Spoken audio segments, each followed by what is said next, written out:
What's going on, guys? Welcome back to another hunting boot camp. So today I'm continuing on with the Duck ID series that I've started throughout the summer. I will link the other videos in the series throughout this video, so when you see a link pop up, that's to those videos if you're interested in those. But today we are doing species specific Duck ID, and to be more specific than that, just the dabbler species is what we're focusing on today. We'll do another one on the divers sometime in the future, but today is just the dabblers. So I'm not going to go too far in depth. I'm not going to talk about like juvenile plumage or eclipse plumage. That's for another video. Not going to talk about hybrids or anything like that. This is just going to be breeding plumage, dabbling duck species ID.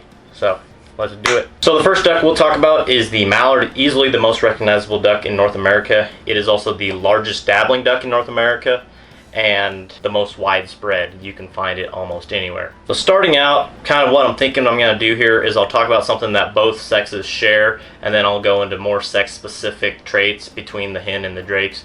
So for the mallard, as an instance, that's going to be your speculum. Your speculum is that colored wing patch on the bottom part of the wing. The upper part is called the covert. So like, this doesn't really apply to mallards, but when we get to the teal and shovelers and other birds like that, it's going to come into play. But for the speculum, the mallard has that bluish violet colored speculum, and they also have white around the speculum, and that'll come into play when we talk about the difference between black ducks and mallards. So the hen mallard is going to be brown and tan, and that's true of most hen duck species. They're not going to be very colorful, kind of drab. They use it as camouflage to protect them when they're on the nest, but most female duck species are going to be that brown and tan color. There's a few other ones that aren't quite brown and tan. They're a little bit of difference, but we'll hit those when we get to them. But the hen mallard is going to be your brown and tan color. It's going to have an orange bill and a black splotch on it. So the drake mallard is also called a green head, obviously because they have a green head. They're going to have that yellow to olive greenish colored bill, and then they'll have a white collar around their neck and that dark brown chest, and then the gray body with a black rump and curls on the end. So next up is the northern pintail, and these are most recognizable by their long necks and the long sprig. And the sprig is the tail of them. The females will be kind of pointed, but it's not going to be long. The drakes is going to be a lot longer, especially the mature drakes. It's going to be a really long tail, almost not as long as a pheasant, but similar. So the hen pintail is going to be, once again, that brown and tan color, just like the mallards. Each species is going to have a little bit different kind of a pattern on them, but they're going to be brown and tan for the most part. But it'll have a long neck, it'll have a dark green speculum, and it'll have a bluish colored bill. And that's the hen pintail. The drake, on the other hand, is going to have a white body, a white chest. It's going to have a dark brown head and a blue bill with a little black splotch on the bill, and then of course that long sprig. That's why they're called bull sprigs or sprig tails. Those are just a couple of nicknames for the pintail, and they once again will have that dark green speculum on them as well. So the speculum is the easiest way to tell the difference between the species, because they don't really aren't the same between other species. So look at the speculum. If if the bird happens to be in eclipse plumage or whatever, but even then it shouldn't be too hard to tell what a pintail is in eclipse plumage, or immature or breeding plumage should be especially easy. So that is the northern pintail. Alright, next up is the northern shoveler, and these are affectionately referred to as spoonbills or boot lips, and that is referring to the shape of their bill. It is spoon shaped, obviously. That is one of the most distinguishing characteristics of this duck, is its spoon-shaped bill. So on the wings of both the hen and the drake shoveler, their coverts are going to be the light slate bluish color, similar to a blue-winged teal, and then they'll have a kind of darkish green speculum. It looks almost exactly the same as a blue-winged teal, except bigger. That's about the only difference, but that is why they are sometimes misidentified during teal season, because they're in that eclipse plumage the same as the teal are in September, and they have the same colored speculum. So you gotta watch really carefully during teal season. The hens are gonna be just like the mallards and the pintails. They're gonna be that brown and tan colored with a little different pattern, and they'll have an orange bill, once again spoon shaped, but it'll have black splotches on it. The drakes are going to be kind of a dark forest green colored head with a black spoon-shaped bill, a bright white chest, chestnut body on the upper half of it, and a black rump.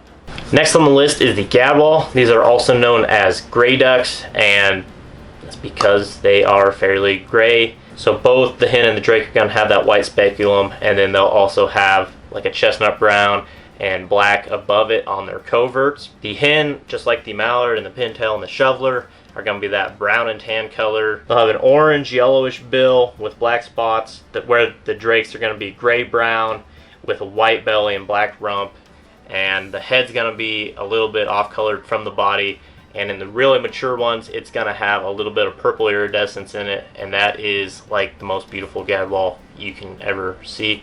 The drakes are also going to have black bills. So for Gadwalls, look at the patterning. If it's really early, you might be dealing with an immature bird or an eclipse plumage bird. You might see some other feathers coming in. Otherwise, look at the bill. That's going to help you distinguish between drake and a hen Gadwall. Next up on the list is the American wigeon. These are also known as baldpates, and I will get to why that is in just a second. So both species are going to have a light bluish bill with a black tip on it. That's not going to change. And they're going to have big white coverts with a black and green speculum. So there's not a lot of green on it. It just kind of sneaks in there. And unfortunately, I don't have a good picture of this, just the speculum. But that is the American wigeon. The hens, they're going to have a grayish head. They're going to have an orange-brown body and a brownish chest. Whereas the drakes, they're going to have a grayish head. And I say gray, it's not really gray. It's like white with a bunch of black spots all over. But the drakes are going to also have a white patch on top of their head. And that is where they get the name baldpate. It's like, you know, there's no spots up there. It looks kind of like they're balding, is how that name came to be. They also have a big green swoosh on their head. They also have a big green swoosh similar to a green-winged teal's on their head. And then you go down and they have a pinkish brown chest with a black rump, and I call it pinstriped wing feathers. It's kind of like they're black wing feathers, but they have white stripes on the edge and down the middle of the feather. They're really cool looking.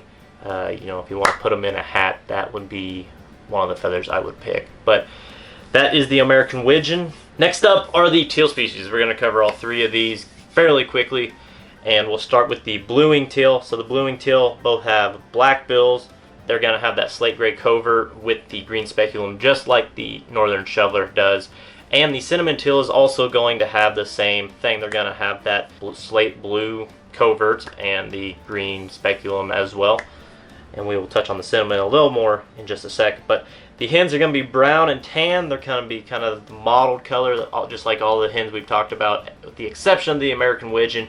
Those hens are a little different colored than, you know, they're kind of an outlier.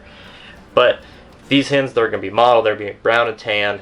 And they're also going to be, if you're in the northern states, it's going to be how most of the blue-winged teal and cinnamon teal, when they pass through, is how they're going to look. They're all going to look like hens because they're in that eclipse plumage. But when they are in breeding plumage, if you see them in the springtime, before they start molting, you'll see them. And the drakes are going to be a slate gray color on their head with a big white crescent mark right where the bill touches the head.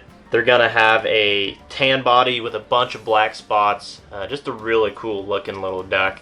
And these are among the first to migrate. The cinnamon teal, on the other hand, are going to also be mixed in with the blue wings. And usually, at least when they come through Nebraska, we don't see them when they're all colorful out. If you're out in California, you know, December, January, whenever the duck season ends out there, that's when you can see a really nice cinnamon teal. They're really brilliant. But the hens look basically the same as a blue-winged teal. They might be just a slight little rustier colored, and the blue on the covert is going to be a little more kind of lighter colored. So there's a few very subtle differences between the hens of the blue-wing and cinnamon teal species. And if you don't really know what you're looking for, and I don't even know what the difference is. I mean, I probably shot a cinnamon teal at some point and didn't even know it. But unless you're like a waterfowl biologist or something, you're probably not going to know the difference between the two. Whereas the drake, though, the cinnamon teal drake, is a gorgeous duck. It is cinnamon colored, the whole body, with that blue coverts and the green speculum, like I just said. And they have a bright red eye. They're just a really cool duck. Wish we had them more out here in Nebraska, but we don't. Moving on to the green-winged teal. The green-winged teal is the smallest dabbling duck in North America. So we talked about the mallard being the largest. This is the smallest duck in North America. Well, smallest dabbling duck. I don't want to mix anything up. But the smallest dabbling duck in North America. Both the hen and the drake have a black bill, and they have that really bright green speculum. I like to call it emerald green. The hens, once again, are going to be tan and brown. They're not going to be quite as mottled as, say, the blue wing hens, but they're going to be drab just like all the other species we talked about. The drakes, they're going to have a bright chestnut colored head with a green swoop, just like I mentioned when talking about the wigeon, and then it goes down to like a tannish chest with a few black spots. And in North America, the green-winged teal are going to have a white stripe. In Europe, they don't have that. I believe they call them common teal. And then it goes into kind of a grayish body, and they'll have a cream-colored rump. Next up, and this isn't a true dabbling duck. I apologize for misleading you guys, but the wood duck is not a dabbling duck. It is technically a perch-sitting duck, but it is commonly grouped in with dabbling ducks. So that's why it's here. So the wood duck, easily the most colorful duck in North America. It is cousins with the mandarin duck, which we're not going to talk about, but it is another perch-sitting duck from Asia, very colorful as well. So the wood duck has a blue speculum, not like violet blue like the mallard. Is this more of just blue, if that makes any sense. Both sexes are going to have square tails, so when they're flying, that's a really good way to look at the tail. If it's kind of square shaped, probably going to be a wood duck. Another good way is to look for crested heads. Another way to phrase that would be these ducks basically have a mullet. The hens on wood ducks are going to be a little different than the other ones. They're not going to be quite as just brown and tan with different patterns. These are just kind of a light brown colored with white spots on the chest. They've got a white belly, and then they'll have a gray bill, and then their whole wing is going to be mostly blue, just like the drake. They're going to be blues. They got that blue speculum, and then the other feathers around it are going to be blue and black. The drakes, one of the most colorful ducks, like I was just saying. They're going to have that green head, and it's got all kinds of iridescence in it, so it's going to change color depending on the light. It's got white like slashes through it and a white cheek patch, and really bright red eyes. They've got a chestnut breast with white dots up and down it, and then it turns into like a tan body, and there's some black and white along the body as well, and the whole back's gonna look kind of blue. The bill on the drake wood duck is gonna be it changes. It has like a black tip on the end, and it goes to white and then to red, and there's gonna be a little yellow in it. Just really colorful duck overall. One of the coolest ducks there is. And finally, there's two other duck species I'm gonna cover. These aren't as widely seen in North America, but they are in certain areas, so we're going to lump them in here. The first of which is going to be the black duck, and if you're on the eastern seaboard, this is where you're going to see a majority of the black ducks. They're basically like a darker colored mallard hen. The hens of the black ducks are going to be very similar to the mallards, whereas the drakes are going to be that dark brown color, and they'll have like a tannish head with a yellow bill. The bill on the hens is going to be olive green. The difference, how you can tell the difference between these and mallards, like I kind of alluded to when I talked about the mallards, is the speculum. They're going to have a dark blue speculum like the mallard does as well, but they don't have the white stripes above it like the mallard does. So that, especially in eclipse plumage, look at that, and that'll help you distinguish. So the final duck I'm going to talk about, and it's probably the least likely you'll come across unless you're hunting up in Oregon, Washington, maybe Alaska, is the Eurasian wigeon. So these are going to be very similar to the American wigeon. They have light blue bills with that little black tip at the end.